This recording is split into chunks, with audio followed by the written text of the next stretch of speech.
Today you will learn about the major categories of forensic evidence. There are four main classification schemes for evidence: physical versus non-physical, real versus demonstrative, known versus unknown, and class versus individual.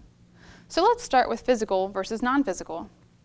Physical evidence includes any kind of tangible item from a forensic crime or accident scene.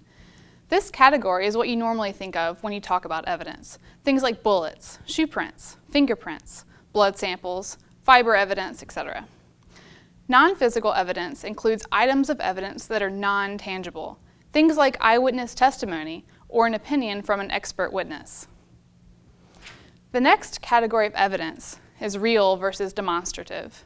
Real evidence is a broad category that includes any evidence generated by criminal activity. For example, blood spatter left by the criminal or shell casings left from a fired handgun. In other words, evidence created by the criminal at the scene of the crime. Some of this overlaps with physical evidence. Demonstrative evidence is any kind of representation of an object designed to present in the courtroom. In other words, things created for courtroom purposes after the event of a crime. Examples of this type of evidence would be photos, diagrams, x-rays, models, things like that. Another category of evidence is known versus unknown.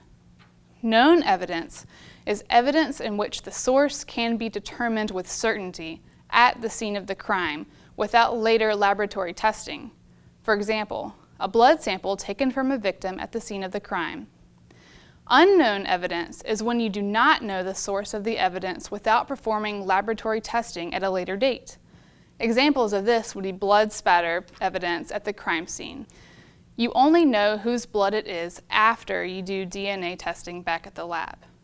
Last but not least, a very important category of evidence is individual versus class evidence. Individual evidence is evidence that can be linked with only one source. This source can be a person or even an object.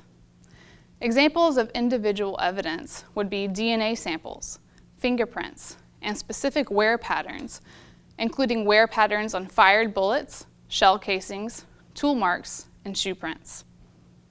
Class evidence is evidence that is common to a group of objects or people and cannot be linked to a single source. Fiber evidence is a great example of class evidence because you can never link it to a single source.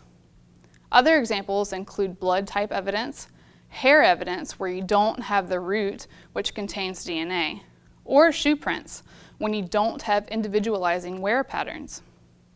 So as you can see, some pieces of evidence can fall into multiple evidence categories.